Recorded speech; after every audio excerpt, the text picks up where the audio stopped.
Machismo. Qualidade, comportamento ou modos de macho, macheza, machidão. Uma sociedade machista é formada pelas desigualdades entre homens e mulheres que podem ser percebidas através dos altos índices de violência, assédio e estupro, objetificação da mulher, diferença salarial e muitas outras injustiças.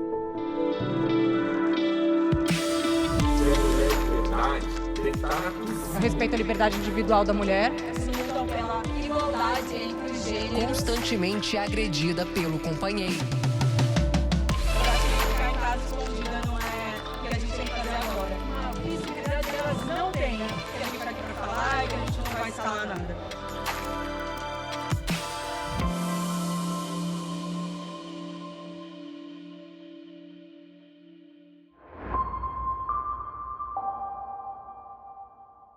Don't. You don't have to pretend, honey. Just relax and enjoy it. Stop it. You kidding? Machismo é um comportamento ou linha de pensamento que acredita que o homem domina socialmente a mulher e lhe nega os mesmos direitos. No, Betty, that's wrong. Let me show you again.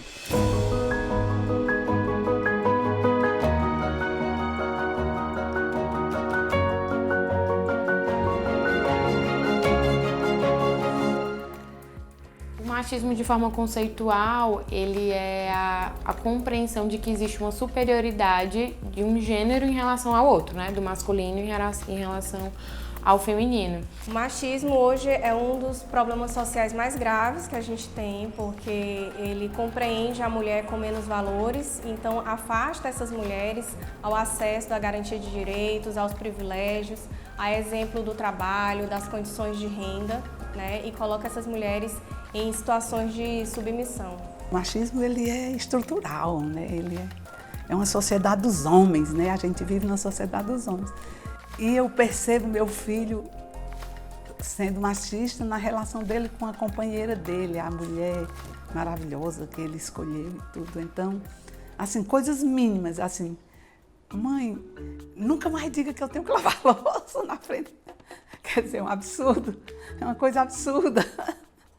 Como assim? Tem que lavar, cara. Isso não é uma função só da mulher, isso é uma função da casa que os dois têm que compartilhar, né? Então eu percebo nas coisas menores. Eu vejo o machismo nesse lugar realmente infiltrado, né, em todas as camadas. O que eu vejo dentro das minhas vivências cotidianas ele às vezes vem de uma maneira sutil. Eu poderia dizer que ele é sutil, mas só que ele não é não. O machismo ao meu redor, ele está em todos os lugares. Ele está no meu trabalho, ele está na minha casa, ele está na minha família. Eu vejo esse machismo acontecendo na relação com meu pai, com meu irmão, ou então com alguns tios, na própria relação com a minha mãe, na própria relação que eu tenho às vezes com algumas amigas, porque esse machismo ele não está ligado somente ao homem. Eu percebo machismo em muitos lugares. Até mesmo em mim. Eu também reproduzo muitas vezes o machismo. Eu percebo falas que eram da minha mãe na minha educação com a minha filha. Eu percebo pensamentos meus em relação a amigas ou a mulheres.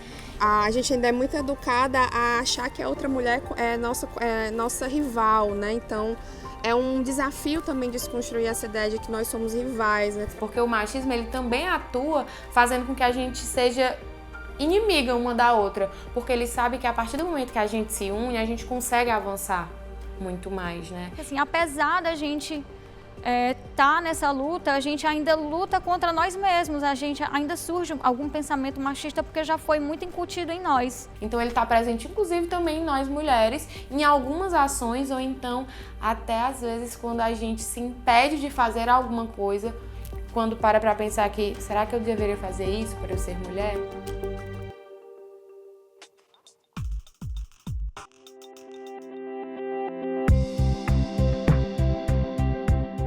Eu sou Dediane Souza, tenho 33 anos, sou jornalista de formação. Atualmente estou no mestrado em Antropologia da Universidade Federal do Ceará e Unilab, um programa associado, onde eu pesquiso assassinatos de travestis em Fortaleza, em especial o caso Dandara.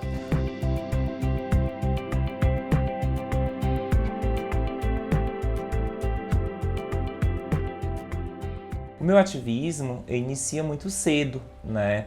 Eu começo nos movimentos de juventude, quando saio de Santana do Acaraú e venho para a capital, né? E aí eu vou me envolvendo com os movimentos sociais. Nesse envolvimento com os movimentos sociais, eu acabo me percebendo quanto sujeito travesti. Então, eu não chego travesti nos movimentos sociais, eu me percebo travesti já nos movimentos sociais. Né? Nessa trajetória toda, eu vou me percebendo também como uma pessoa preta, eu vou me percebendo também como uma pessoa de terreiro. Então, eu sempre digo que Dediane nasce nos movimentos sociais. Ser mulher não é uma receita, né? Então eu acredito em mulheridade, né? Então eu acho que a categoria de mulher não me cabe.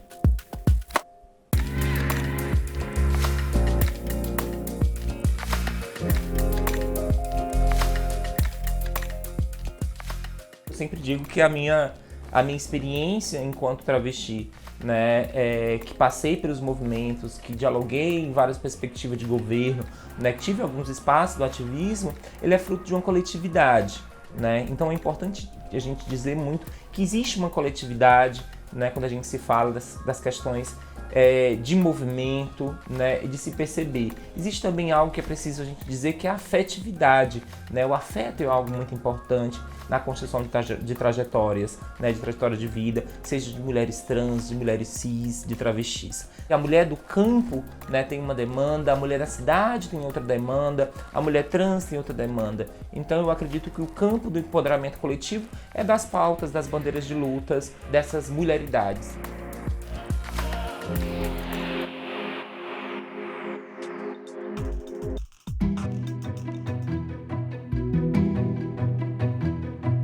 Segundo a visão machista, o mundo é comandado por um sistema de gêneros, onde o masculino está sempre em posição superior ao que é feminino em qualquer situação.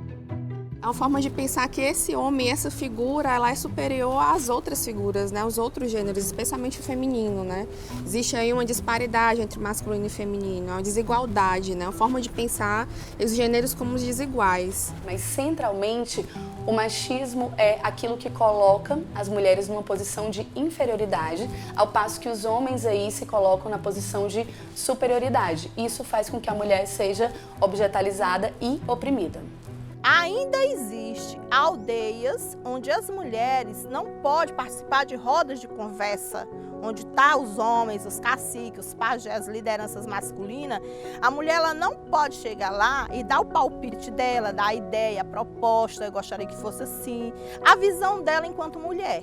Ainda existe isso dentro das aldeias, mas assim, a gente também tem percebido que as mulheres indígenas, mesmo em aldeias distantes, mais isoladas, têm buscado, né, não têm baixado a cabeça.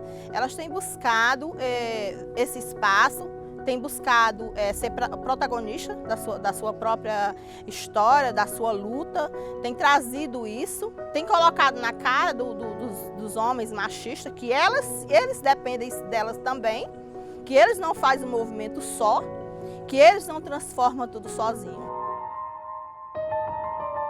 A partir do pensamento machista, a sociedade vê os homens como seres superiores.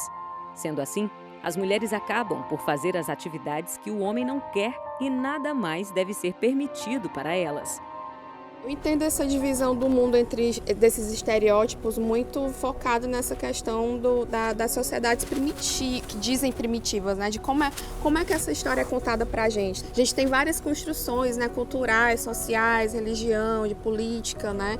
Assim, dentro do teatro, eu posso falar mais diretamente dentro do teatro, é que a gente, como marco inicial, o teatro ele acontece na Grécia e só podia participar de teatro homens. Né? Homens escreviam sobre mulheres, os homens ensinavam, as mulheres não podiam ser atrizes e nem podiam assistir teatro. Então somente era uma assembleia reunida de homens falando sobre o que era ser mulher. Então as personagens guerreiras, Medeia, foi construída por um homem e todo o ideal do que era ser mulher foi construído por uma ótica masculina. Não tem como eles estarem na nossa mente para saber de fato o que nós somos, o que nós fomos, o que nós seremos. A partir do momento que a gente começou a se colocar em cena e sendo autônoma no nosso trabalho, decidindo como era a nossa narrativa, escrevendo por nós mesmas, eu acho que a gente começa a fazer com que o nosso olhar ele seja atendido, sabe? E que as mulheres começam a, de repente, se sentir representadas. Essa ideia de teatro feminista é fazer com que a gente consiga construir nossas histórias e queimar todo esse aspecto de estereótipo e de convenções que criaram para nós mulheres, né? Estereótipo da mulher louca, da ciumenta, da competitiva. E a gente começa a colocar de forma mais sensível o que é que a gente passa. Por isso que precisa existir esse teatro feminista, para mostrar quem é que a gente é de verdade. E aí, de repente, eu acho que a gente consegue, de forma quase que utópica, construir esse lugar que é tão esperado, né, por nós mesmas. E apresentar também o que é verdade, o que é que realmente, de fato, somos. Esse preconceito de gênero procura definir como homens e mulheres devem se comportar e quais são os papéis que cada um deve exercer. Compreendo o sexismo como uma discriminação baseada no gênero, né? Assim, gêneros, porque a gente tem uma diversidade de gêneros, não só masculino e feminino, como muita gente acha e quer aceitar porque é mais confortável você não lidar com a diversidade, né? Tá muito relacionado com a misoginia também, né? Que é uma aversão àquilo que é feminino. As mulheres só cabem determinadas atividades, determinadas funções, inclusive a ocupação restrita de lugares sociais. E aos homens caberia aí uma ocupação muito mais ampla desses lugares sociais e muito mais benesses, privilégios do que as mulheres. Desigualdade de gênero é quando a gente coloca, né, pessoas em patamares mais baixos e outros mais elevados numa perspectiva embasada na lógica genital.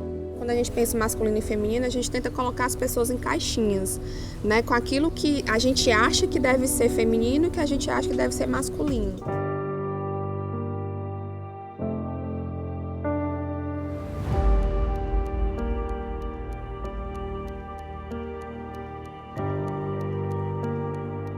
Ainda há muito para conquistar, mas cada passo conta para fazermos o futuro ser um lugar melhor para todas as mulheres.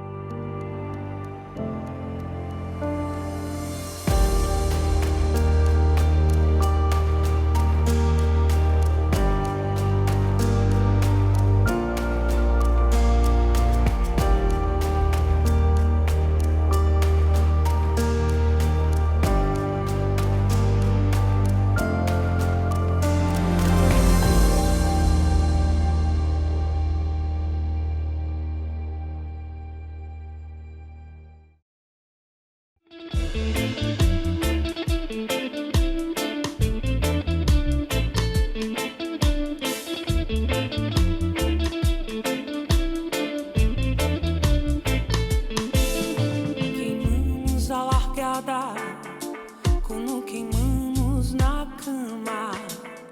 Só diga que me ama, ter liberdade é bom pra você.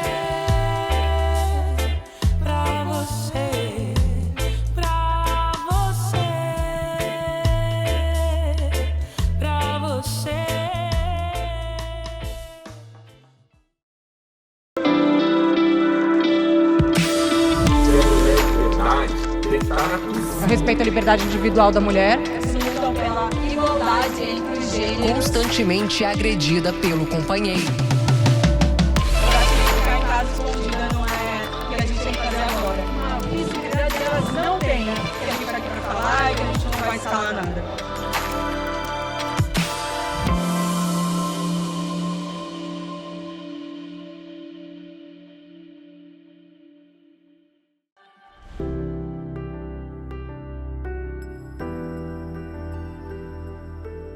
Eu sou Catiana Pena, tenho 38 anos, sou casada, mãe do Yarley e da Maria Antônia e eu sou uma sonhadora, sou uma mulher nordestina, muito guerreira, muito feliz e também muito realizada com o trabalho que eu venho desenvolvendo.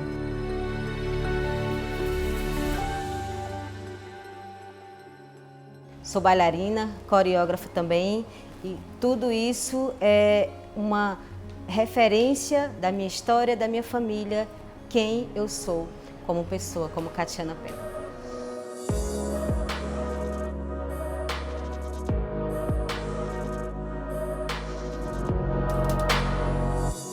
Eu me enxergo como uma mulher muito realizada, mas também muito corajosa. Porque eu tinha tudo para desistir, eu tinha tudo para não acreditar no papel de liderança como mulher, vindo de uma realidade muito difícil que eu vim, vindo de uma família totalmente masculina, mas também minha mãe teve muita coragem. Minha mãe é muito corajosa. Eu acho minha mãe uma mulher super visionária. Então, a mulher que administrou 19 filhos, né, conseguiu lidar com as perdas e tal. E quando eu olho para mim, eu vejo que eu tenho muito da minha mãe lá atrás, sabe assim? E respeitosamente, né, aquele lugar de quem já passou antes da gente e deixou todo esse lugar de coragem pra gente. Então, eu me sinto realizada primeiro, me sinto a pessoa corajosa e me sinto cada vez mais compatível com a minha missão. Né? Eu tenho claro do que é a minha missão, eu tenho muito claro do que eu quero, né? Enquanto mulher, enquanto liderança, enquanto artista, né?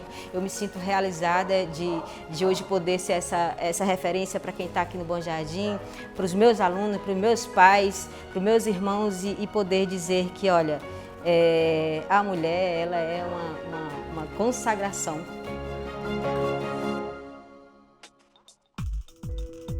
Para o sexismo, a figura masculina representa a força e autoridade, enquanto a mulher precisa se entregar à fragilidade.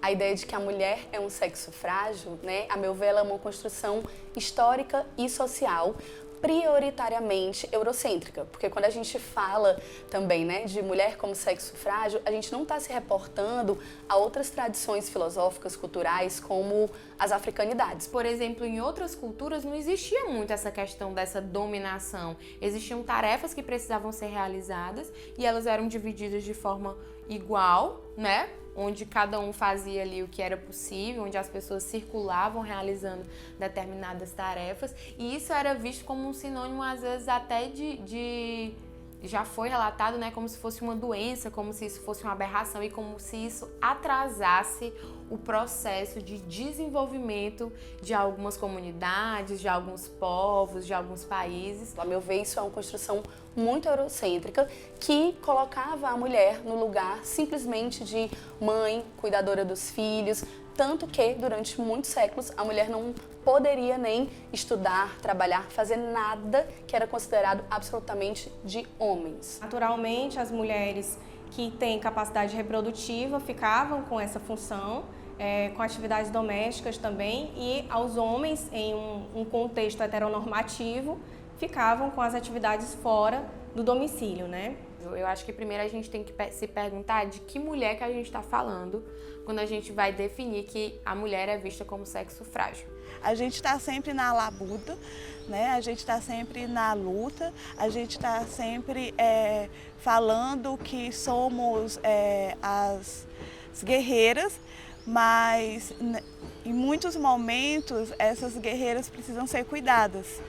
E isso não é questão de sexo frágil, isso é questão de humanidade mesmo. E quando a gente vai ver, enfim, né, ainda hoje, histórias de mulheres negras que estão ali na periferia e estão tendo que lidar com diversas funções que vão se acumulando ao longo da vida dela, eu fico me perguntando que fragilidade é essa, né? Porque eu não consigo ver. O sexismo e o machismo fazem parte da sociedade em que vivemos e ajudam a repetir injustiças, onde o homem é privilegiado enquanto a mulher é impedida. Eu moro numa aldeia que ela é matriarcal, mas com tudo isso a gente sempre percebeu que existia muitas coisas assim machistas. Não só dentro da minha aldeia, que apesar de ser matriarcal, mas a gente via aqui e acolá, né, essas coisas, como fora, né, da nossa aldeia, em outros povos, em outras comunidades. Eu sou filha de mulher liderança comunitária, de uma mulher negra, né, que exercia esse papel. E por muito tempo eu neguei a política, eu não gostava de política porque, de certa forma, a política tirou um pouco a mãe da gente, né? E a gente não compreendia a importância disso e esse compromisso. E aí eu comecei a fazer movimento estudantil na escola, na faculdade, que foi quando eu comecei a atuar no movimento de mulheres, mas ainda renegando a política, né, esse conceito limitado que a gente tinha de política. Até que, ingressando nas entidades de direitos humanos, em coletivos de mulheres, eu entendi que nascer era político, né, que fazer o que a gente fazia de existir, de resistir, era político. Eu iniciei arbitrando eventos no interior aqui do Ceará, para depois vir arbitrar os eventos na capital. Então aconteceu várias vezes de no evento receber piadas por parte do público ou até mesmo dos atletas. Já aconteceu de eu estar no camarim e os professores do atleta, quando sabiam que eu que ia ser a árbitra da luta do atleta dele, falar com o dono do evento para dizer: se ela for árbitra, eu não vou deixar meu atleta lutar. Eu já tive cada situação. Eu lembro que a primeira situação que eu vivi, assim, eu mesma em relação à questão do machismo, foi quando eu quis ser AISAN, agente indígena de saneamento básico. Não aceitavam porque eu era mulher. Não pode, esse cargo é só para homem. Eu fui a primeira mulher AISAN dentro do estado do Ceará. Eu não, esse canto vai ser meu, eu vou brigar por ele. Eu sou capaz de exercer essa função tão bem quanto um homem. Já aconteceu de eu entrar no camarim para falar com os atletas sobre as regras, porque sempre antes das lutas, a gente fala com atleta por atleta para tirar alguma dúvida sobre as regras, para esclarecer, né? E já aconteceu de eu chegar no camarim para falar com o atleta e eles virarem as costas. E eu estar falando aqui com ele e eles estarem olhando para o lado e fingir que não era com eles. Como mulher advogada, existem alguns ambientes que são mais propícios, segundo a sociedade, para homens advogados. A exemplo de delegacias. Quando chega uma mulher advogada numa delegacia, ela já é vista com outros olhos. É totalmente diferente quando chega um homem advogado. Ou seja, é como se os advogados tivessem mais força, mais credibilidade e merecessem mais atenção do que a advogada. O que prova, mais uma vez, a grande desigualdade de gênero que a sociedade vive hoje. Eu decidi, né, mergulhar a fundo, decidi me colocar nesses espaços de protagonismo.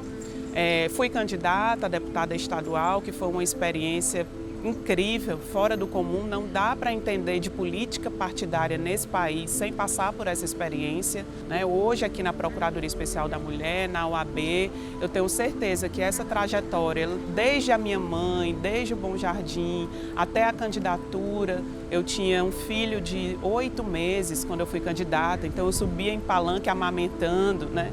Então tudo se complementou para que hoje a gente tivesse condições de dar o nosso melhor nesses espaços, institucionais ou não. Eu levava muito para o pessoal, eu ficava chateada, então aquilo me incomodava mais, sabe? Eu passei a entender que, na verdade, eu tinha que quebrar aquelas barreiras, eu tinha que quebrar aqueles tabus, e a minha presença ali, incomodasse a quem fosse, iria ter que ser aceita e que eles se acostumassem com aquilo. Sabendo dos obstáculos que eu ia enfrentar, eu me preparava 10 vezes mais, eu estudava 10 vezes mais. Então, eu tinha e tenho segurança daquilo que eu estou fazendo. O machismo, ele é muito silencioso, às vezes ele é sutil, às vezes ele é mais agressivo. Então, o homem, ele está ali de todas as maneiras querendo o tempo todo calar as mulheres, né? Eu acho que a gente tem que ter cuidado, porque esses sinais muitas vezes vêm silenciosos. O filósofo Aristóteles considerava as mulheres como homens imperfeitos. Schopenhauer acreditava que a natureza feminina era obedecer. Até Darwin defendeu que as mulheres tinham cérebros menores e eram menos inteligentes. Com base nesses preconceitos, nossa sociedade divide o mundo entre o que é coisa de mulher e o que é coisa de homem, sem dar chance de pensar ou adaptar esses papéis. O sexismo, ele é o preconceito em razão do gênero, que afeta principalmente as mulheres. Não são só as mulheres que são afetadas por ele, mas em geral são as mulheres que são prejudicadas, e ele afeta as mulheres logo ao nascer, porque ele traz estereótipos, características, determina papéis sociais, a divisão sexual do trabalho também, e por vezes essas mulheres, nós, né, por estarmos inseridas nessa lógica, a gente não se dá conta dessa circunstância, podendo até perpetuar esses comportamentos, validar, então a gente sofre duplamente. A gente nasce e os conteúdos que a gente assiste, por exemplo, na TV, ou os conteúdos que às vezes a gente recebe na escola, recebe da criação dos nossos pais, eles vão controlando e dando possibilidades, né, e traçando possibilidades daquilo que a gente pode fazer ou não fazer, e que faz com que a gente fique preso e às vezes reproduza esse comportamento sem se dar conta de que às vezes pode nem ser o que a gente deseja. What do you want? Starring Groucho Marx.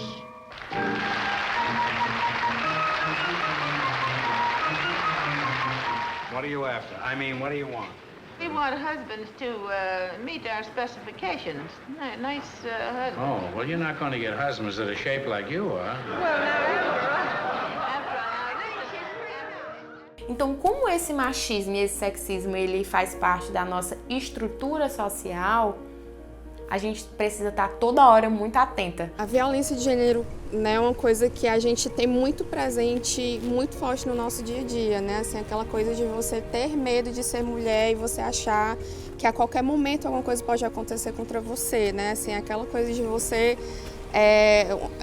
saber que vai acontecer em algum momento e você ficar com medo que isso aconteça, tanto em casa quanto na rua, né? Você sair, ter medo de ser assediada, ter medo de ser de que aconteça a qualquer momento, né? Como é quase que uma certeza de que a gente vai passar por isso e viver com esse medo, né? Eu entendo uma coisa assim, é viver com medo de que isso aconteça a qualquer momento. As mulheres têm medo dos homens. Primeiro porque o que está internalizado nelas é de que eles são a maioria, de que eles têm mais poder, de que eles ocupam os melhores espaços, de que eles têm força física também, né? No caso das relações domésticas, né? Tem o medo da força física. Então, tudo isso faz com que as mulheres tenham muito cuidado em entrar no espaço masculino. Por que as mulheres sentem medo dos homens e o que é esse medo? Acho que essa é uma questão crucial. E eu vou respondê-la com uma frase que eu gosto muito, que é da Nina Simone. Ela é perguntada sobre o que é liberdade. E ela diz como mulher, liberdade para mim é poder andar sem medo. E aí, assim, quantas de nós mulheres podemos ser livres? Para mim, nenhuma. Porque eu, Ivna, não conheço nenhuma mulher que possa andar sem medo na rua ou em qualquer outro lugar, né? Às vezes não se pode andar sem medo nem dentro de casa. E aí por que a gente sente medo justamente dos homens? Porque os homens são os maiores causadores de sofrimentos, sejam eles físicos, psíquicos, financeiros, para as mulheres. A minha ideia de liberdade é muito consonante a essa da Nina Simone. Eu acho que enquanto nenhuma mulher puder andar aí livremente, na verdade a gente não vai saber experienciar o que é não sentir medo. Isso é terrível, né? Assim, a gente vive nessa sociedade que a gente se sente muito vulnerabilizada, né? Em qualquer espaço que a gente esteja. A gente tem essa visão, né, de que existe uma superioridade entre gêneros, né? E isso afeta muito as nossas relações, afeta a forma como a gente se comporta, né? Faz com que a gente se sinta muito, enfim, com medo, né? Eu acho que é isso, a gente vive com medo e não é legal viver com medo.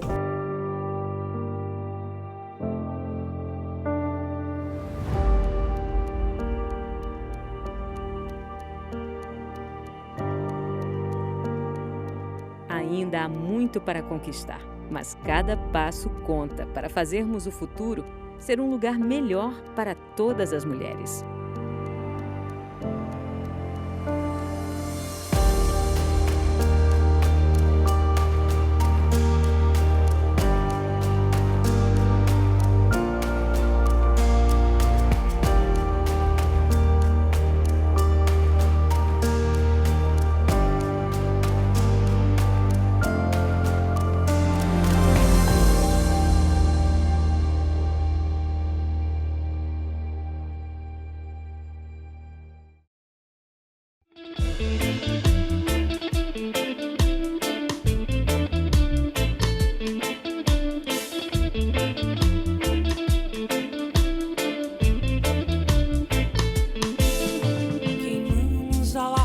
largada, quando queimamos na cama.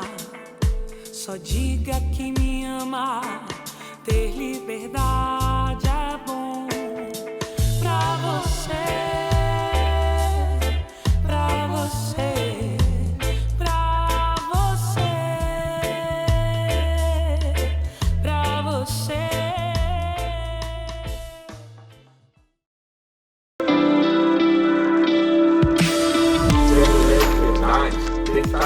Eu respeito a liberdade individual da mulher. Lutam pela igualdade entre os gêneros. Constantemente agredida pelo companheiro. Ficar em casa escondida não é o que a gente tem que fazer agora. A visibilidade delas não tem, né? Que a gente vai aqui pra falar e que a gente não vai falar nada.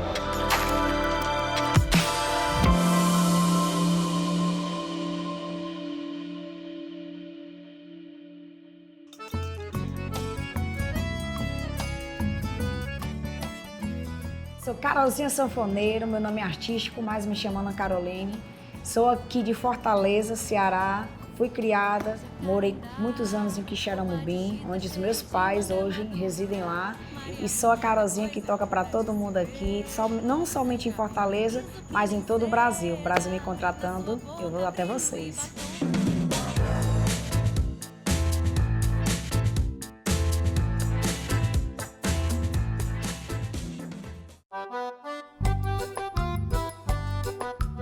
Mas ser mulher para mim é muito importante, porque hoje em dia a gente consegue ter a nossa voz, né? A gente consegue ter o nosso voto, a gente consegue hoje em dia falar o que deve, o que tem que ser feito, a gente consegue ser o que a gente quer, a gente consegue ser sanfoneira, consegue ser vaqueira, a gente consegue ser tudo, porque nós mulheres a gente trabalha mais do que os homens, né? Quando a gente vai trabalhar, a gente multiplica mais ainda o amor que a gente faz pelo nosso trabalho ainda, então mulher para mim é tudo.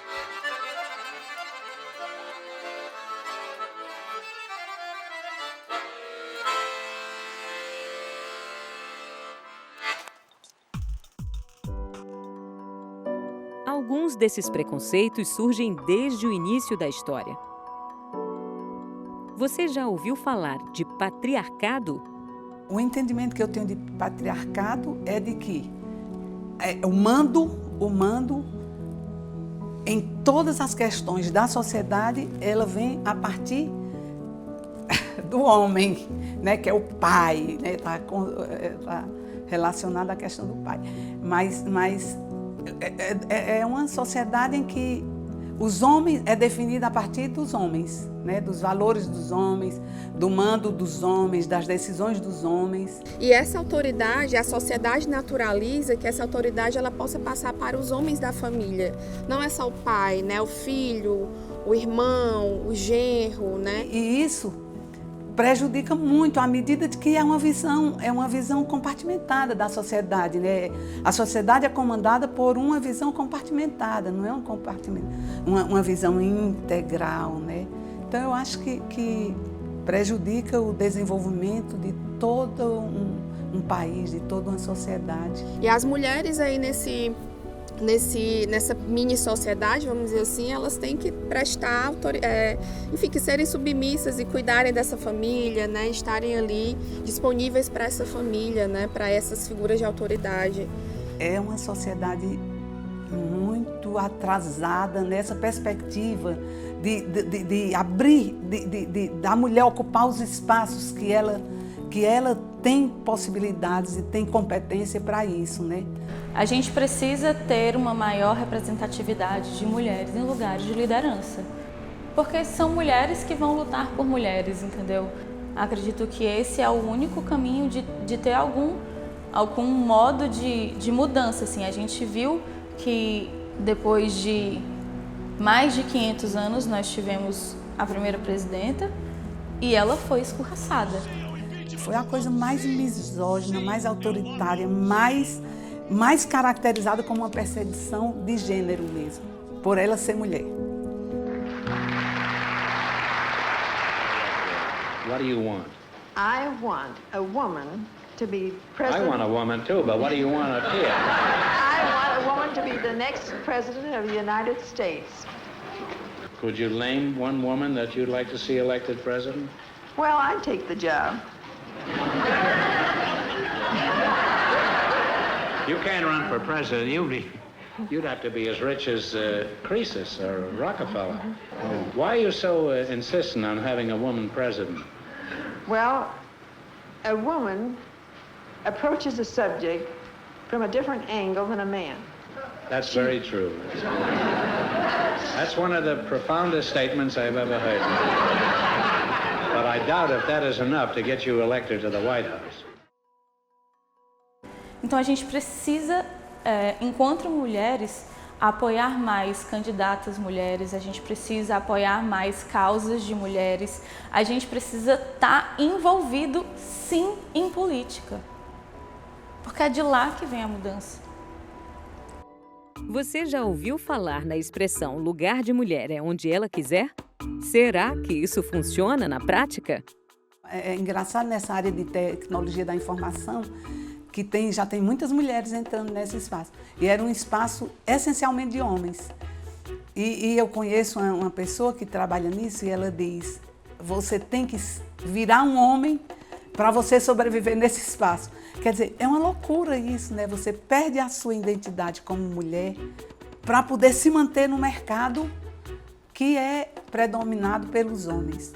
Eu acho isso muito sério, né? E é muito complicado. Vamos pensar, quantas diretoras mulheres ganharam o Oscar? Quantas diretoras mulheres, estou falando de cinema, né? Quantas diretoras são aplaudidas de pé? Quantas diretoras têm espaço, porque às vezes elas nem oportunidade têm de chegar nesses lugares assim de poder. E é muito comum, assim, a gente ver, mesmo dentro da arte, homens em papéis de liderança. São eles que estão lá comandando, assim. A gente ainda vê muito mulheres na mesma função ganhando menos que homens. Né? Simplesmente por serem mulheres, né? E aí tem essa questão da desigualdade de gênero aí, definindo, né, vários papéis que a mulher ocupa, não só na família, como também na sociedade, né? Então, a luta pela igualdade de gênero, né, é justamente isso, é a luta por direitos civis iguais, direitos políticos iguais, né? Então, as mesmas condições, enfim, de trabalho, de maternidade e paternidade, né? Tudo isso que a gente, né, vive aí na sociedade, né? Todos esses espaços, esses papéis, né? Ainda tem muita coisa para ser conquistada. Que bom que já temos voz, vez e fala, né? Já temos mulheres trans na política, já temos mulheres cis em vários ambientes, que antes não era permitido, mas a gente ainda tem muita coisa para combater, muita coisa para conquistar. E ainda tem muito cargo, falando de trabalho, que ainda é 100% masculino, que quando a mulher entra, ela é rechaçada.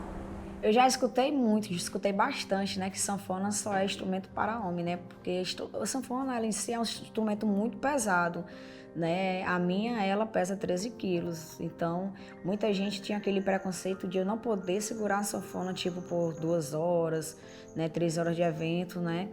Hoje em dia, graças a Deus, eu consegui mostrar para as pessoas, né, um jeito, de outro jeito, uma maneira para que eles olhem para mim, que esse cara hoje é só elogio, graças a Deus eu consigo fazer shows de 3, já fiz shows também já de 4 horas, já de 5 horas, e sempre com aquela alegria, com aquela empolgação, de salto alto, de bota com aquele saltinho e com a sanfona nos peitos. Sabendo dos obstáculos que eu ia enfrentar, eu me preparava 10 vezes mais, eu estudava 10 vezes mais.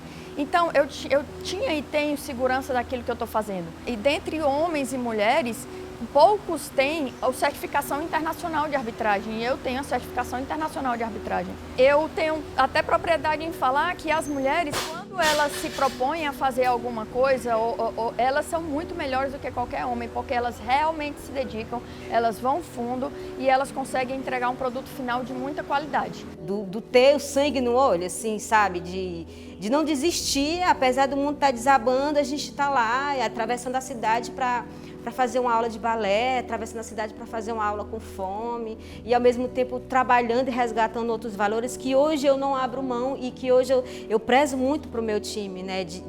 Desse respeito de quem já fez por nós, desse lugar que nós estamos e a referência do que tudo que já contribuíram para que realmente essa mudança, essas pequenas mudanças que estamos conseguindo chegar, está valendo a pena.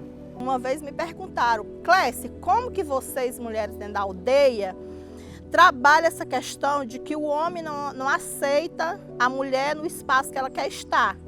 Eu digo, olha, o que a gente trabalha é assim, a gente sensibiliza o parceiro, o marido, que é o ponto principal, o marido, que nós precisamos dele como parceiro dessa luta.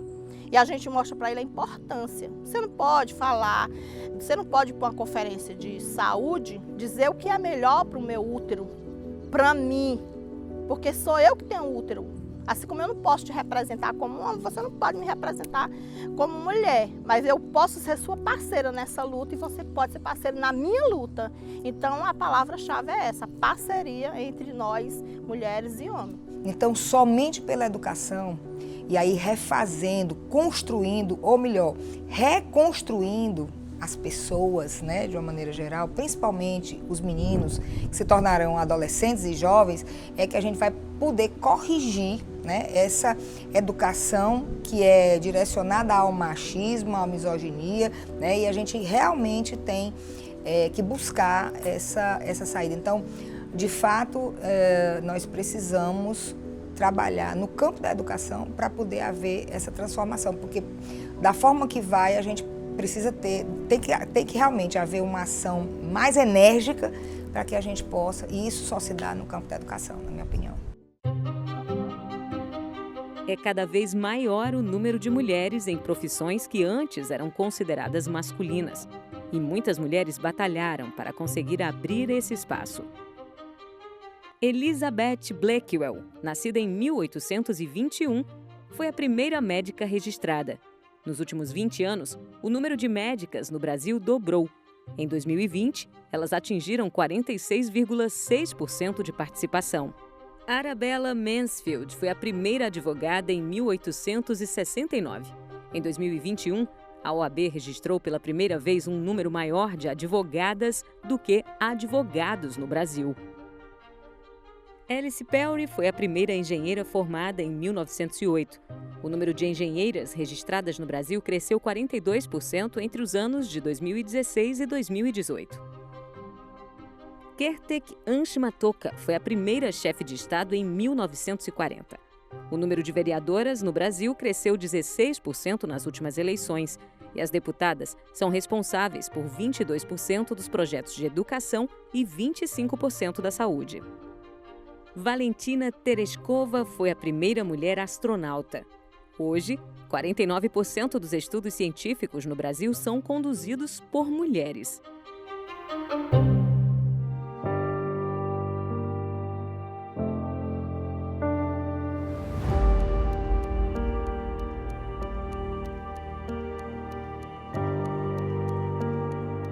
Ainda há muito para conquistar, mas cada passo conta para fazermos o futuro ser um lugar melhor para todas as mulheres.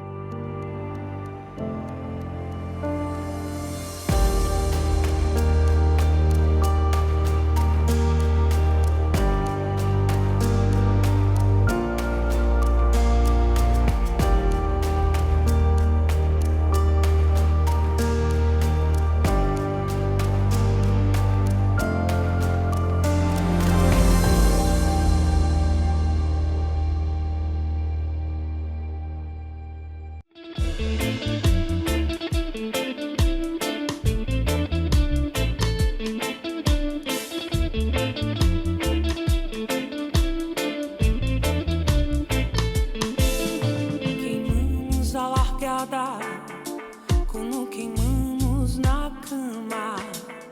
Só diga que me ama. Ter liberdade é bom pra você.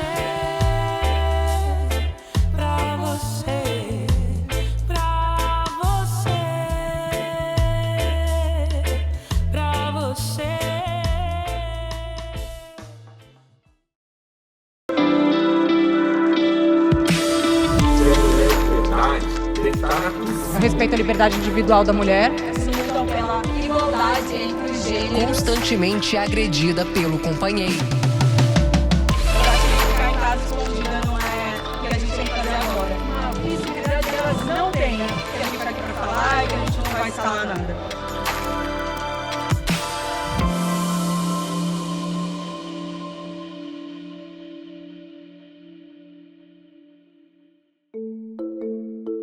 Violência.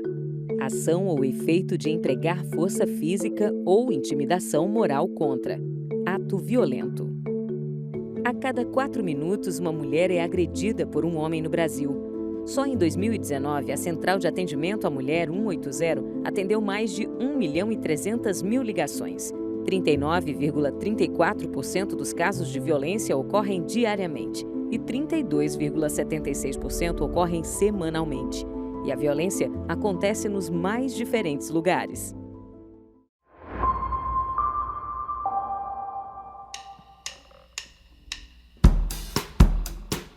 92% das pessoas percebe que mulheres sofrem mais situações de constrangimento e assédio no ambiente de trabalho do que os homens. Mas muitas vezes a violência é tratada como algo naturalizado, uma brincadeira.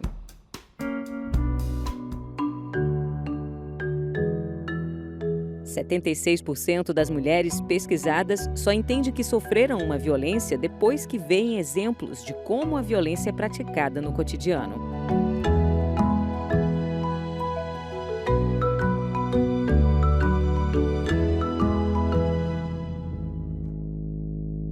40% foi xingada ou gritaram com ela. 37% não tinham suas opiniões levadas em consideração. 39% recebeu convites para sair ou insinuações constrangedoras por seus atributos físicos. 33% foi humilhada na frente dos colegas de trabalho.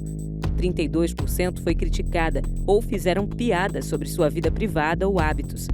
27% recebeu constantemente tarefas impossíveis de serem cumpridas no prazo estipulado pelo chefe. 22% foi discriminada por sua aparência física ou idade. 16% foi discriminada por sua conduta moral. 15% era constantemente criticada por atrasos ou faltas para resolver problemas familiares. 12% foi alvo de agressões sexuais. 11% foi discriminada por sua raça ou cor de pele. Por causa da violência no trabalho, 25% das mulheres não tiveram mais vontade de ir trabalhar e 21% saiu da empresa. Em um dos espetáculos que eu trabalhei, eu fazia parte da liderança e eu era a única mulher que fazia parte da liderança. E muitas vezes não era tão fácil eu ser ouvida, mesmo que quando eu dizia não tinha tanta credibilidade. E aí quando algum outro homem falava exatamente a mesma coisa que eu tinha falado, era gabaritado aquilo era ouvido, aquilo era entendido como certo. A minha equipe tinha muitas mulheres porque a gente trabalhava com projetos sociais dentro das comunidades rurais. Mas um dos componentes da equipe era agrônomo.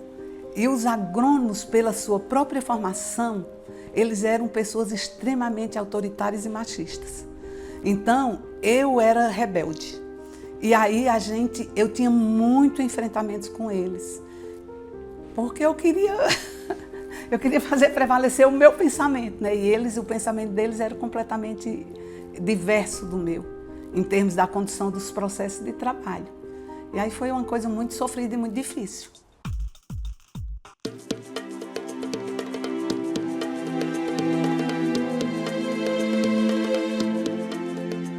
O meu nome é Marti Silva. Eu sou advogada, sou professora, sou militante feminista, militante antirracista. São coisas que me identificam. Eu me identifico com a minha profissão muito, com a minha profissão de advogada e também com a minha profissão docente. E a minha trajetória militante é nisso, no que eu me identifico como mulher e como negra.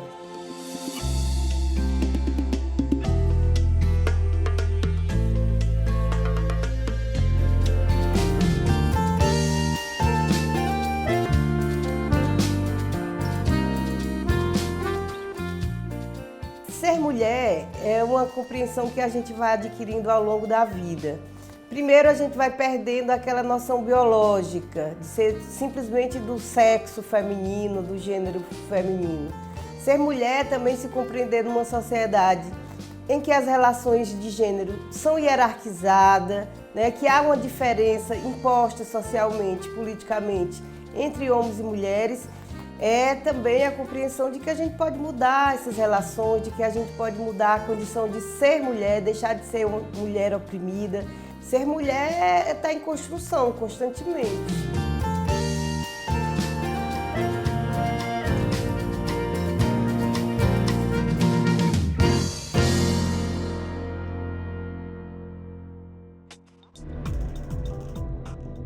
O Brasil é o 5º país em mortes violentas de mulheres no mundo. De 1980 a 2013, 106 mil mulheres foram assassinadas pela simples condição de serem mulheres. A taxa de feminicídio chega a mais de 80% de vítimas mortas por companheiros ou ex-companheiros.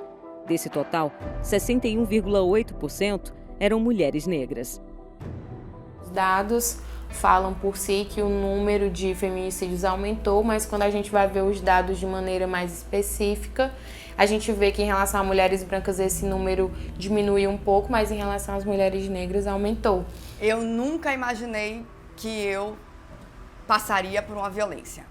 Eu imaginava, é aquela coisa, na minha época, né, o que a gente ouvia falar de violência era a violência cometida na periferia, ou então alguém que sofreu violência e que já tinha vivido isso na sua casa. Então, eram situações, era muito pouco conversado. Percebo que muitas vezes as pessoas têm uma visão deturpada de que só quem vivencia violências são pessoas de classe média mais baixas. Mas eu quero dizer que aqui, no meu consultório, onde eu atendo pessoas de classe média A, elas também acabam se acostumando com esse processo de violências. E quando eu sofri a violência, e a primeira vez que eu entendi que eu estava sofrendo violência não foi a primeira vez que eu havia sido vítima de violência, existe uma diferença nisso.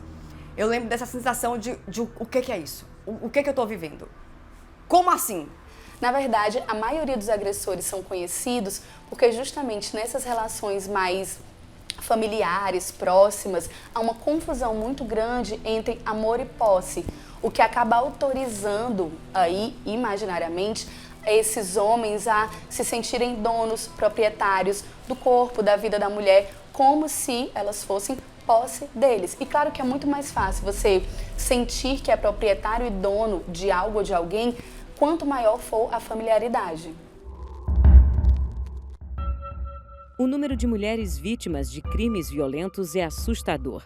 Um dos casos mais famosos do Brasil é a história de Maria da Penha.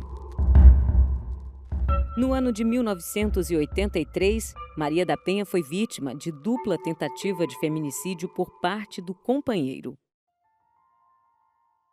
Eu sou Maria da Penha Maia Fernandes. Graças a Deus eu tenho uma lei batizada com o meu nome, que foi fruto de muita luta do movimento de mulheres.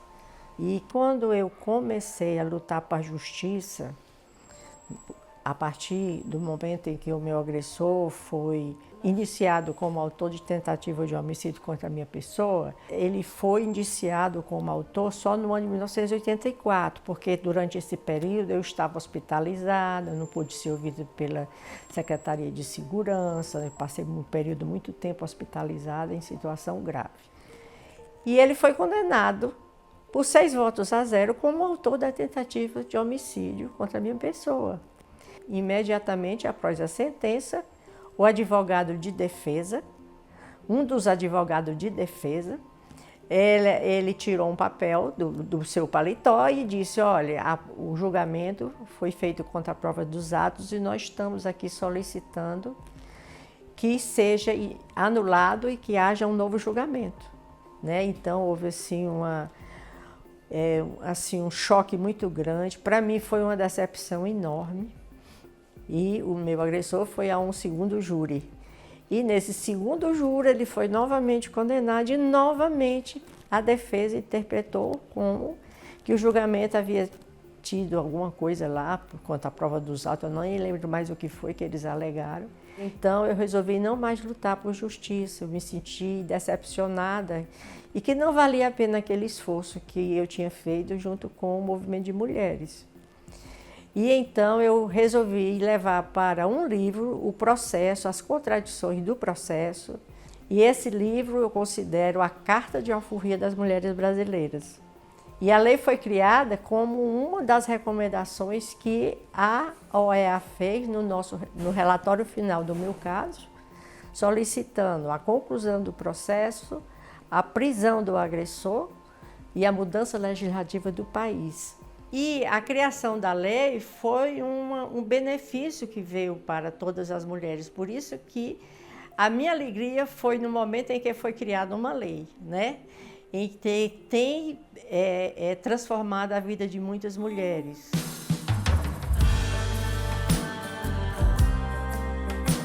A luta para acabar com a violência contra as mulheres faz parte da história de Maria da Penha.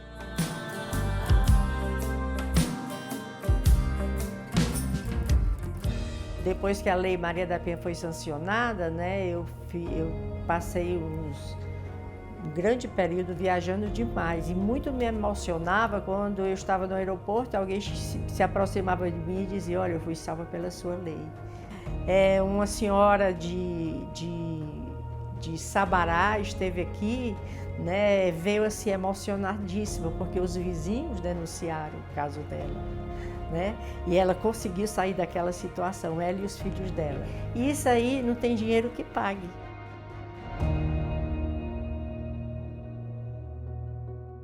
Em 2020, mais de 17 milhões de mulheres, acima de 16 anos, foram vítimas de algum tipo de violência. Isso representa quase 25% das mulheres brasileiras.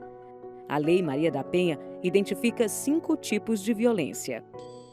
Violência física. Toda ação que prejudica o corpo da mulher. Aqui, o agressor usa força ou algum objeto para ferir a vítima e até matar. É uma das formas de violência mais fácil de identificar e comprovar. Por isso, também é uma das violências mais denunciadas. Espancamento, atirar objetos, sacudir e apertar os braços, estrangulamento ou sufocamento, lesões com objetos cortantes ou perfurantes, ferimentos causados por queimaduras ou armas de fogo, tortura. Veio a primeira agressão física.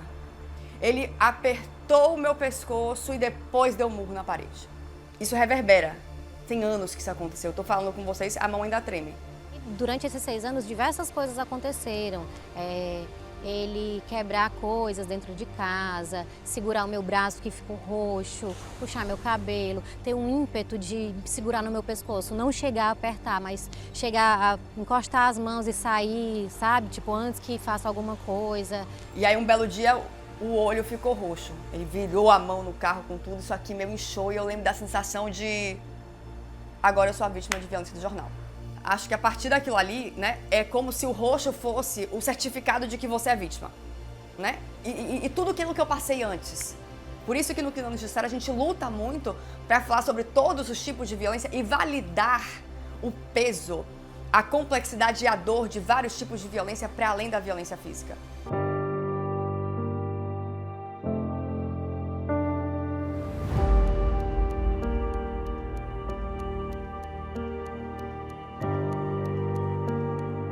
Ainda há muito para conquistar, mas cada passo conta para fazermos o futuro ser um lugar melhor para todas as mulheres.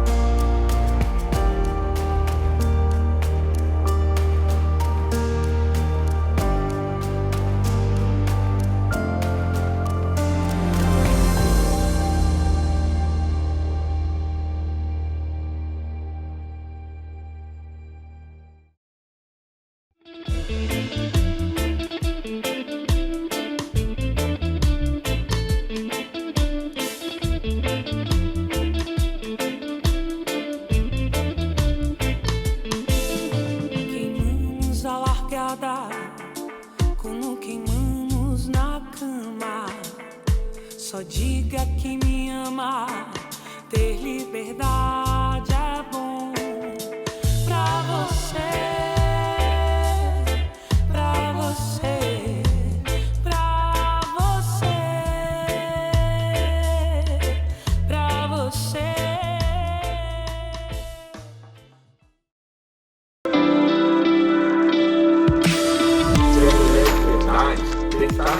Eu respeito a liberdade individual da mulher. Lutam pela igualdade entre os gêneros. Constantemente agredida pelo companheiro. Ficar em casa escondida não é o que a gente tem que fazer agora. A visibilidade delas não tem, que a gente está aqui para falar e que a gente não vai instalar nada.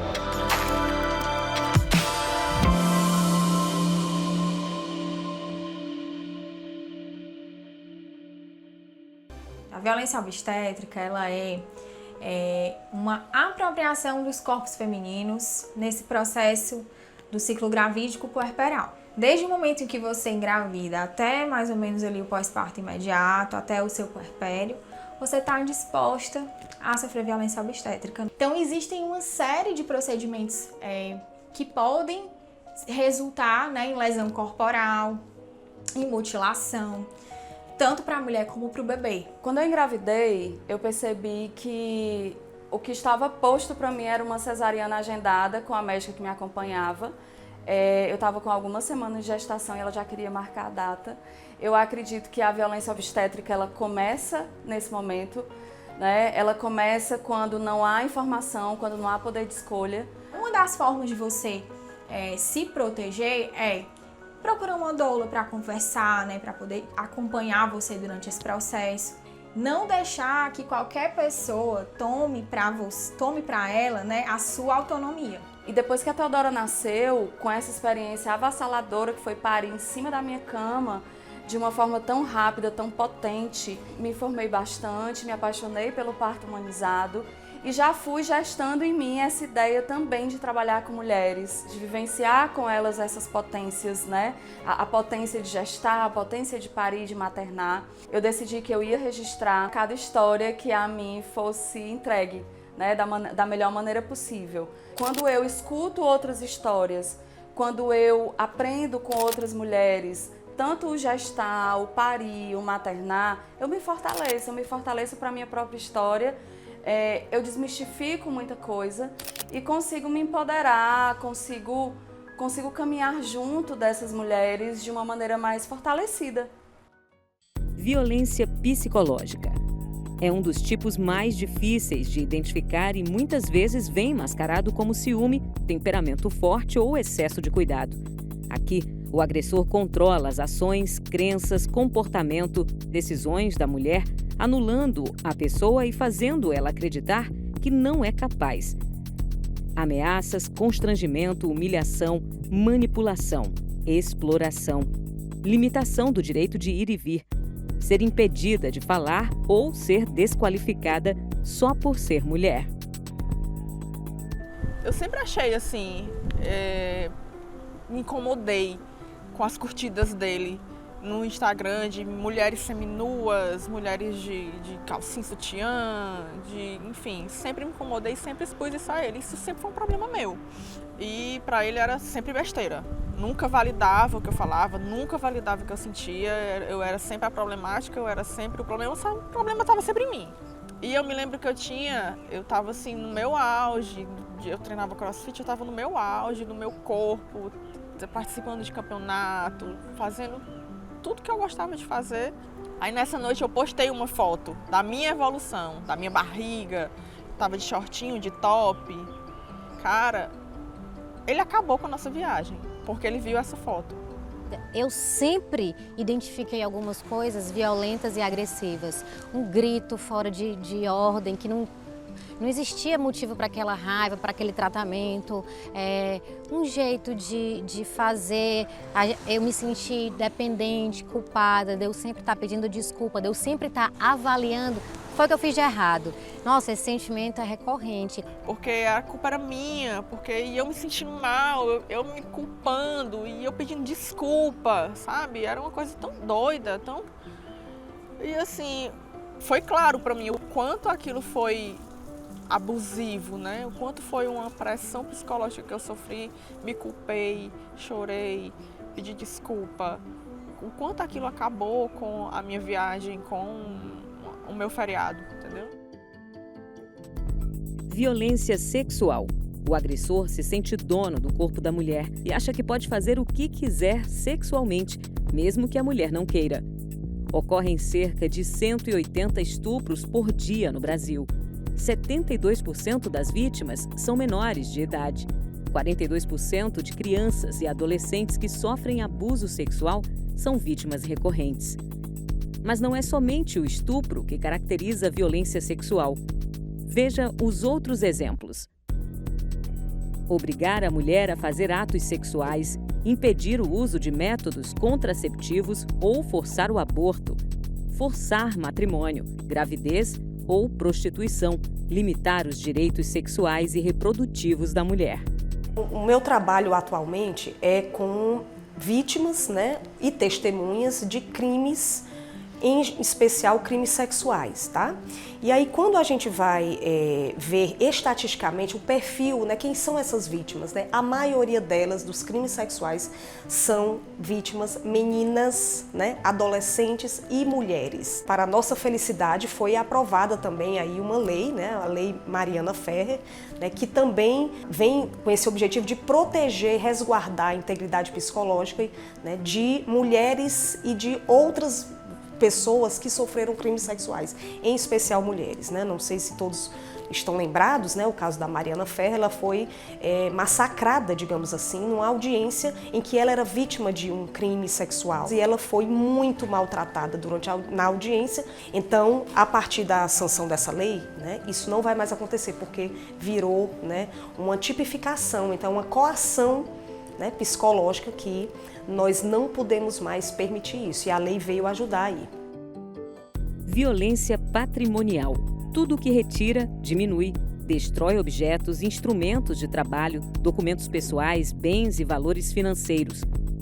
Controlar o dinheiro, deixar de pagar pensão alimentícia, destruição de documentos pessoais, furto, extorsão ou dano, estelionato, privar de bens, valores ou recursos econômicos, causar danos propositais a objetos da mulher.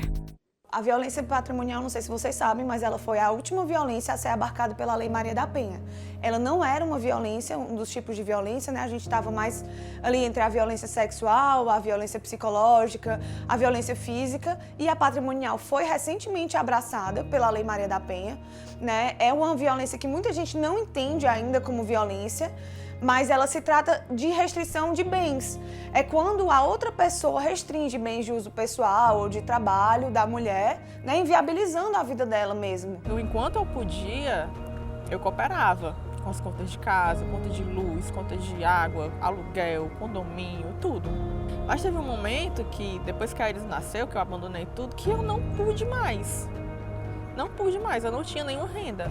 Ele já deixava bem claro, eu sustento a casa, eu pago aluguel, o aluguel é caro, eu faço compras no supermercado, até o papel higiênico que tu usa, tudo depende de mim. Então eu achava que ele já estava fazendo um favor muito grande para mim. O que foi que eu deixei de fazer?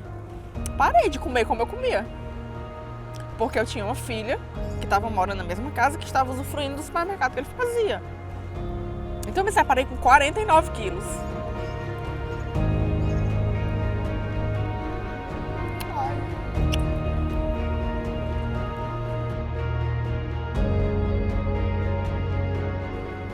Eu também sei que não foi uma maldade, não foi uma coisa que foi maquinada, foi mais uma das coisas que eram corriqueiras no nosso relacionamento, entendeu? Eu sempre abri mão de tudo para ele poder viver a vida dele do jeito que ele queria. Então vem aí a violência patrimonial dentro da Lei Maria da Penha para poder proteger a mulher desse tipo de cerceamento, né, que os homens às vezes fazem, para impedir que aquela mulher siga a própria vida. Violência moral. O agressor espalha mentiras sobre a mulher, como calúnia, difamação e injúria, com o objetivo de descredibilizar a mulher e geralmente está ligada à violência psicológica. Acusar a mulher de traição, fazer críticas mentirosas expor a vida íntima, rebaixar a mulher por meio de xingamentos, desvalorizar a vítima pelo seu modo de se vestir. Ele não agredia, mas ele me fazia me sentir péssima. Depois que ele teve filho, todas as meninas da academia eram bonitas, mas eu não era, que eu estava acabada, que ele me fez acreditar que eu não poderia ter uma outra pessoa. E isso eu levo para mim até hoje, é um trauma que eu carrego comigo, que eu luto, eu olho para mim e digo, não, gente, eu tenho capacidade de arrumar uma pessoa boa para minha vida. E isso era constante. Eu não podia me expressar do jeito que eu me expresso, me vestir do jeito que eu me visto. Até hoje, ele para mim é uma ameaça. Ele é uma ameaça. Eu acho que não mais pelo físico, porque a gente está distante, mas pelo psicológico. Se eu vejo uma mensagem dele no meu celular, eu começo a tremer. Eu sou uma mulher muito livre, eu sou uma mulher muito independente, então ele usa isso contra mim. Eu sei que hoje o meu filho, ele não entende, mas lá na frente ele vai enxergar tudo que eu fiz. Eu sei que ele sofre, porque ele fala até hoje da separação, ele é muito apegado ao pai. Então eu sei que ele sofre, mas lá na frente eu sei que ele vai me entender.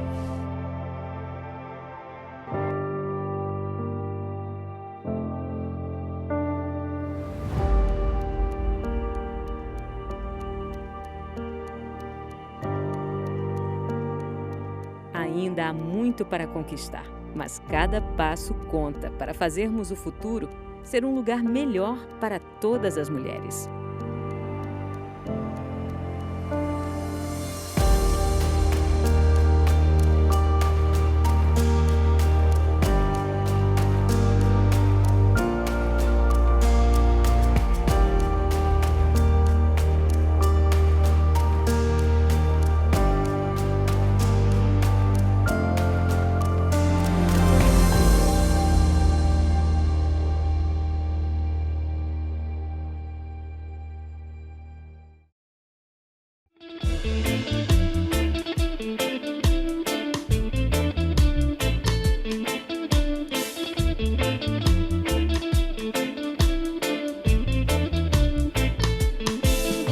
Queimamos a largada, como queimamos na cama.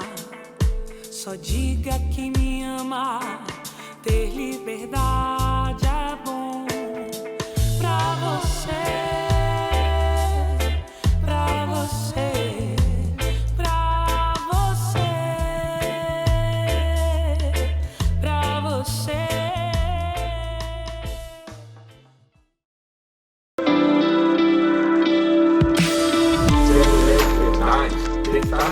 Eu respeito a liberdade individual da mulher. Lutam pela igualdade entre os gêneros. Constantemente agredida pelo companheiro. Eu acho que ficar em casa escondida não é o que a gente tem que fazer agora. A visibilidade elas não têm, que a gente está aqui para falar e que a gente não vai falar nada.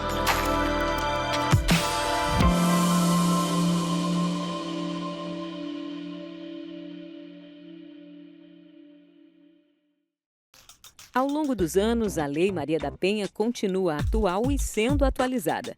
Recentemente, ela passou a incluir práticas criminosas online que não existiam antes de seu surgimento.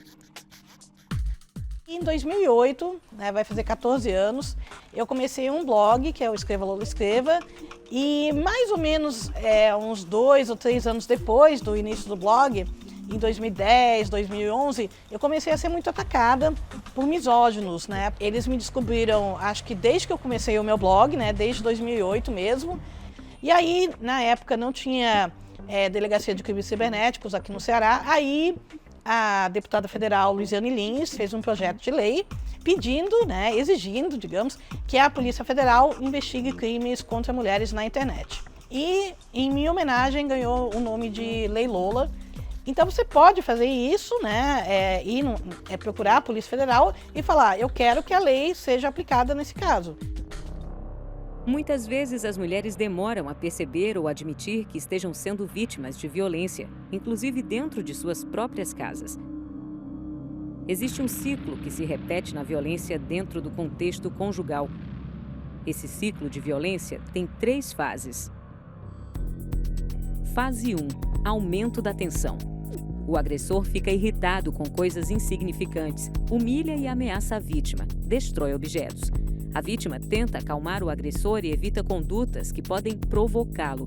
Geralmente, a vítima nega o que está acontecendo e esconde os fatos das demais pessoas. Como é que eu vou contar para minha família a respeito disso? Meu pai é um doce, meu irmão é um doce. Como eu vou falar com qualquer pessoa? Como é que eu vou contar para as minhas amigas? Eu precisava acreditar naquilo para que ninguém soubesse que eu havia sido vítima de violência.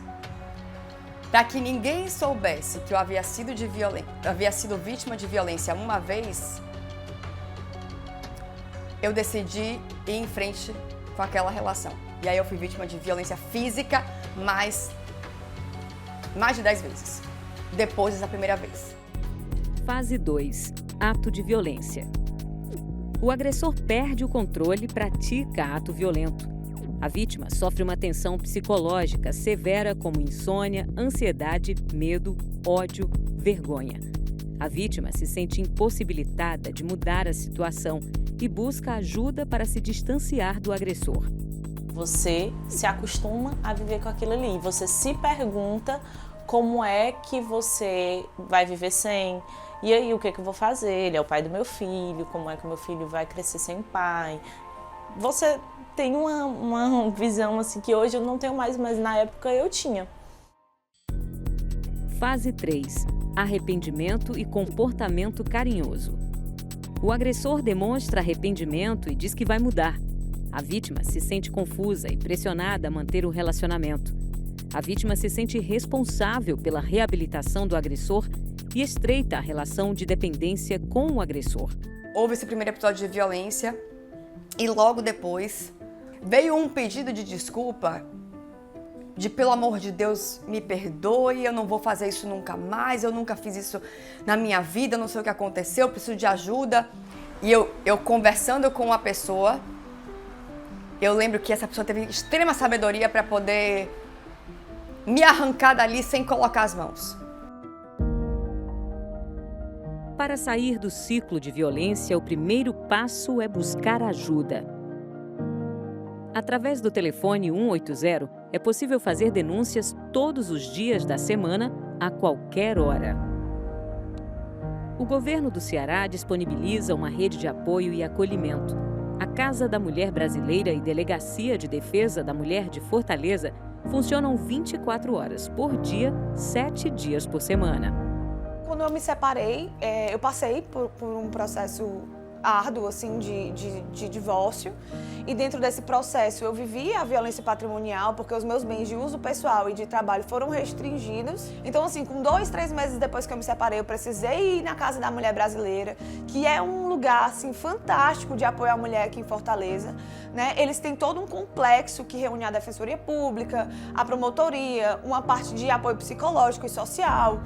Tem a Delegacia da Mulher que funciona lá dentro, então eu precisei recorrer à Delegacia da Mulher, à Casa da Mulher Brasileira. E aí o meu ex-marido respondeu durante um tempo, né? Eu fiquei com medida protetiva e tudo mais, por conta da restrição patrimonial, porque não queria devolver meus bens. Então eu passei muito tempo para conseguir recuperar algumas coisas. Então acabou que ele respondeu pela Maria da Penha por restrição patrimonial. O Centro de Referência e Atendimento à Mulher Francisca Clotilde e Centro Estadual de Referência e Apoio à Mulher funcionam de segunda a sexta, de 8 às 20 horas. As portas são abertas, ela não precisa vir indicada de outro local, ela pode vir de forma espontânea, ela se percebe no ciclo de violência, ela entende que está passando por isso, ela quer tirar uma dúvida, então ela vem de forma espontânea, não precisa ser encaminhada de outro equipamento, né? Elas geralmente chegam muito fragilizadas, assim, despedaçadas, né? Com medo, muitas têm medo, né? De depois sofrerem algo pior. Né? E daí que a gente faz todo esse acolhimento com bastante calma, né? Explicando o que é a lei, explicando o que são os seus direitos, né? Mesmo que ela opte a não fazer hoje, né? A denúncia, não vou fazer no dia, mas a gente faz todo aquele trabalho de conscientização, de sensibilização para que ela retorne, né? Independente dela usar os outros equipamentos da casa ou não. Então, independente da denúncia ou não, o Centro de Referência faz esse trabalho de acompanhamento. O primeiro e segundo juizado da violência doméstica e familiar contra a mulher funcionam de segunda a sexta, de 8 às 18 horas. O juizado de combate à violência contra a mulher é uma vara criminal especializada em violência contra a mulher. Então, os juizados ele tem uma estrutura toda diferenciada. Ele tem uma equipe multidisciplinar, composta por psicólogo, assistente social. E aqui nós recebemos todos os processos de violência contra a mulher, com exceção, tirando somente os crimes de feminicídio, os crimes contra a vida, os crimes tentados e consumados, aqueles que são da competência da vara do júri. O resto todo é processado aqui. A mulher, ao fazer a denúncia, ela faz a denúncia na delegacia, que é a porta de entrada. Na delegacia, ela pode pedir a medida protetiva. Em ela pedindo essa medida protetiva, a delegacia envia o pedido para a justiça, aqui para o juizado. Nós temos até 48 horas para decidirmos essa medida.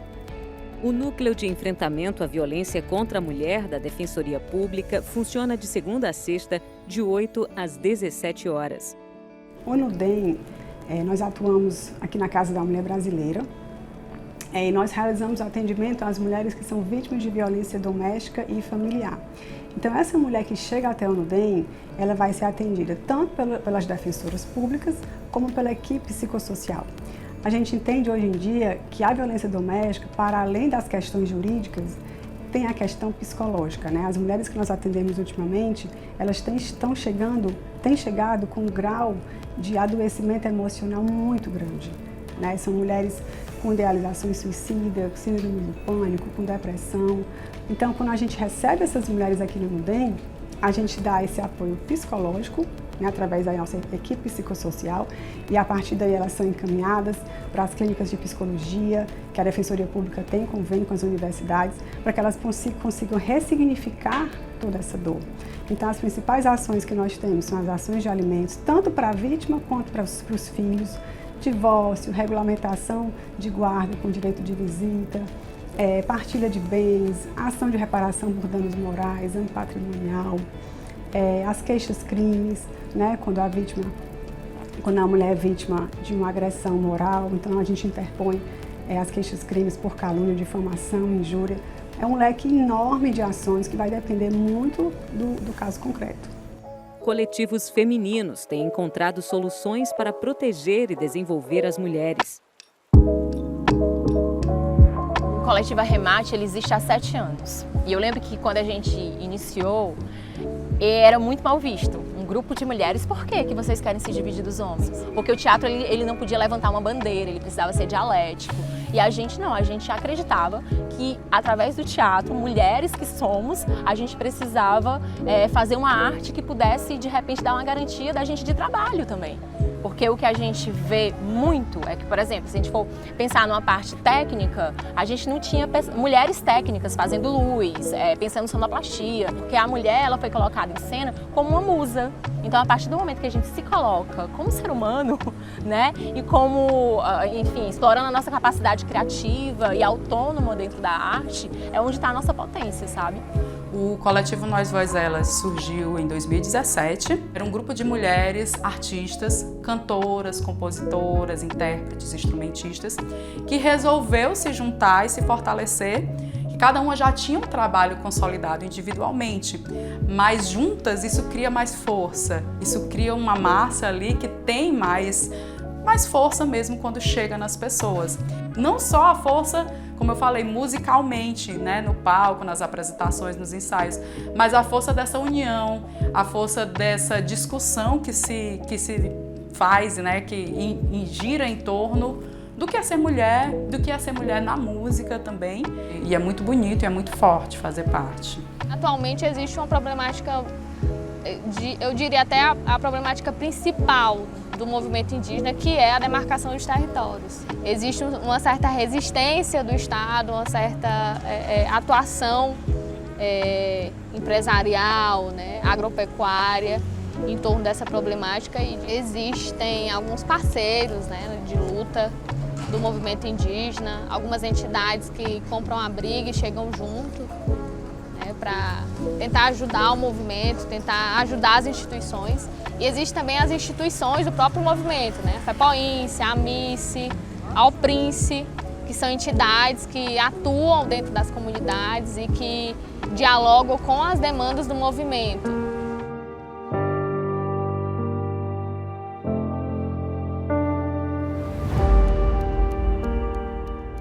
Sabemos que os desafios são muitos, mas juntos podemos encontrar soluções.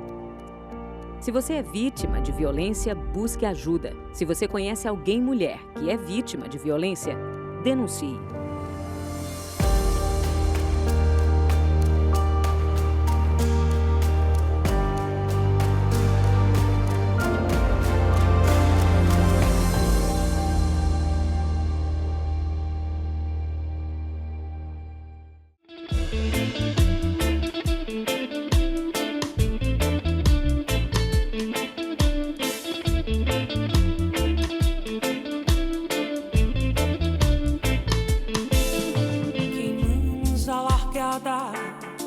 Como queimamos na cama. Só diga que me ama, ter liberdade.